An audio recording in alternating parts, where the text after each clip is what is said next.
You know that awful sinking feeling? That moment when someone makes you question your own mind? Well, it's a really sneaky but powerful form of manipulation. And today, we're going to talk about a simple, powerful tool you can use to fight back. So let's get right into it. It all starts with something that sounds so simple, right? A phrase just like this one. You hear those words, and all of a sudden the ground just feels a little shaky. You were so sure you remembered it one way, but now, well, now there's that tiny seed of doubt. It's a really unsettling feeling, isn't it, when your own memory of what happened is thrown back in your face so forcefully that you actually start to wonder, wait, did I just make that all up? It's confusing, it's frustrating, and believe me, it happens all the time. Well, that whole confusing experience, it actually has a name, and more importantly, it has a purpose. What we're talking about here is a tactic called gaslighting, and its entire mission really is to gain control over you by making you doubt the very things you know are true. And let's be super clear about this. This is not just a simple disagreement or a case of he said, she said. Nope. Gaslighting is a deliberate, calculated method of manipulation. The goal isn't to figure out what really happened. The goal is to make you abandon your version of what happened. Because when you do that, you're a lot easier to influence and control. So if gaslighting is meant to make you feel like you're lost at sea, totally adrift, how do you find solid ground again?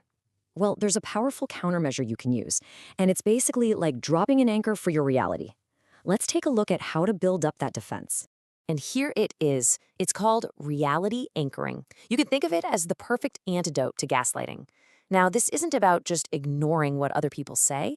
It's about making a conscious, deliberate choice to trust your own memory first. It's this internal practice that becomes your shield against this kind of manipulation. Okay, so how do you actually do this? How do you put it into practice? Fighting back against this kind of psychological pressure, it doesn't need to be some complicated strategy.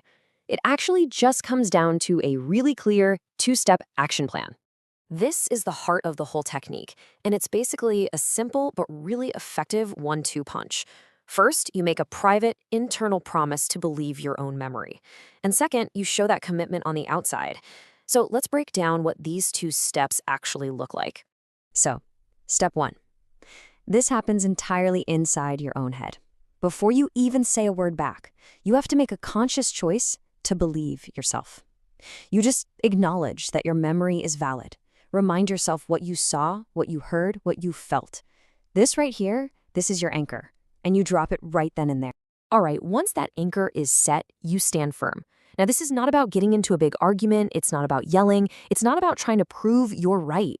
It is simply about calmly refusing to accept their version of reality over your own. You can use really simple, neutral phrases like, I remember it differently, or my recollection of that is really clear, or even just, well, we'll have to agree to disagree on that one. See?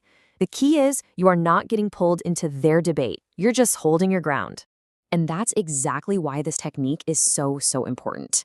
By trusting your memory and standing firm, you're doing something much bigger than just trying to win an argument. You are, fundamentally, refusing to be controlled. You're putting up a shield to protect your own perception of reality. And really, this is the big takeaway. This is the truth you need to hold on to. No one else gets to rewrite your experiences. No one gets to invalidate your memories. By practicing reality anchoring, you are stating, maybe quietly, but so powerfully that your reality belongs to you, and it is absolutely not up for negotiation. So, we'll end on this question to get you started. Just think about it for a second. What's one memory, big or small, that you know in your gut is true, no matter what anyone else says? That feeling of certainty right there, that is your anchor. Hold on to it.